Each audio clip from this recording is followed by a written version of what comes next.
جب میں بہت زیادہ گھر کے کاموں سے تھک جاتی، یہی بچوں کی بھاگ دوڑ، اسکول کی تیاری، ٹفن کی تیاری ان کے وغیرہ وغیرہ، تو پھر اپنے دل کو یہ بول کر اطمینان دیتی کہ میں تھوڑی اکیلی ماں ہوں جو یہ سب کر رہی، میرے جیسی اور بہت ساری بہنیں ہیں جو یہ سب کام کرتی ہیں، اور کیا پتہ میں جتنی سہولت میں ہوں، میں جتنا الحمدللہ آرام میں ہوں، دوسروں کو ہے بھی یا نہیں۔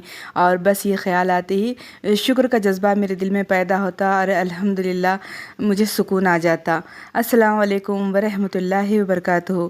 یہ ہے ہمیشہ کی ہم بہنوں کی، ہم تمام خواتین کی ذمہ داری، بچوں کے ٹفن کی تیاری کرنا، انہیں اسکول رخصت کرنا، پھر بعد میں کہیں جا کر ہم اپنے بارے میں سوچتے جب سب کام سے ہمیں فرصت مل گئی۔ سب ماؤں کی طرح میرا بھی یہی ہے کہ میں جب بچے اسکول چلے جاتے، گھر کے کام ہو جاتے، پکوان ہو جاتا، صاف صفائی ہو جاتی، تو پھر میں اطمینان سے اپنا ناشتہ کرتی بیٹھ کر، اور ساتھ میں ضرور سے درس قرآن سنتی ڈاکٹر فرحت ہاشمی کا، اور پھر ایک سورہ رحمان سنتی ایک بار، اور سورہ آل عمران کی آخری آیات کو سن لیتی الحمدللہ۔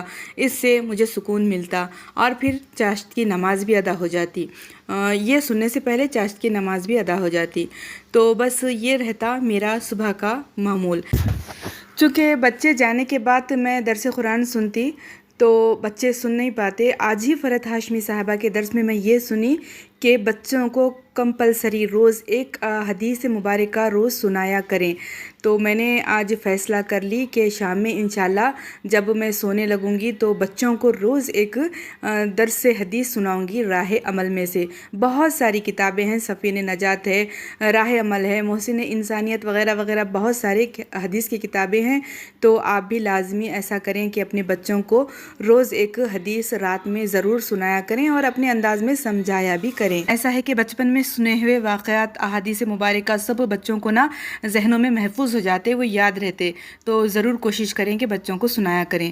آج ہماری بیٹی نے فرمائش کی تھی کہ دال بناؤ مما، وہ جو 5 کنڈی دال رہتی، 5 دالیں جو مکس رہتی وہ والی۔ تو پھر میں یہ بنائی تھی، اور وہ ٹفن میں بھی یہی لے کر گئی کہ اسے دال بہت پسند ہے۔ بیٹی کو پسند ہے سارے ویجز، اور بیٹے کو پسند ہے نان ویج۔ کبھی بیٹی کی پسند تو کبھی بیٹی کی پسند، ہم ماؤں کو دونوں کی پسند کو لے کر چلنا پڑتا ہے اعتدال میں، کیونکہ دونوں بھی چیزیں ضروری ہے، دال بھاجی وغیرہ، اور گوشت بھی ضروری ہے بچوں کے ہیلتھ کے لیے۔ تو ایسا ہے کہ بس دونوں کو دو بھی چیزوں کا شوق ہونا چاہیے۔ اب سنتے ہیں ایک بہت ہی پیاری حدیث مبارکہ۔ اچھا، یہ جو آپ کو نیمبو کا اچار نظر آ رہا، انشاءاللہ وہ کل میں آپ کو اس کی ریسیپی شیئر کروں گی، اور اس کے فائدے بھی ضرور بتاؤں گی۔ کل کا ویڈیو ضرور دیکھیے، ضرور کوشش کروں گی انشاءاللہ۔ تو آج کی پیاری حدیث مبارکہ یہ ہے کہ نبی پاک صلی اللہ علیہ وسلم فرماتے ہیں کہ میرے سامنے امتیں پیش کی گئیں، کسی نبی کے ساتھ پوری امت گزری، کسی نبی کے ساتھ چند آدمی گزرے، کسی نبی کے ساتھ 10 آدمی گزرے، کسی نبی کے ساتھ 5 آدمی گزرے، اور کوئی نبی تنہا گزرا۔ پھر میں نے دیکھا تو انسان کی ایک بہت بڑی جماعت دور سے نظر آئی۔ میں نے جبرائیل امین سے پوچھا کہ کیا یہ میری امت ہے؟ انہوں نے کہا کہ نہیں، بلکہ افق کی طرف دیکھیں۔ میں نے دیکھا تو ایک بہت ہی زبردست جماعت دکھائی دی۔ فرمایا کہ یہ ہے آپ کی امت، اور یہ جو آگے آگے 70,000 کی تعداد ہے، ان لوگوں سے حساب نہ لیا جائے گا اور نہ ان پر عذاب ہوگا۔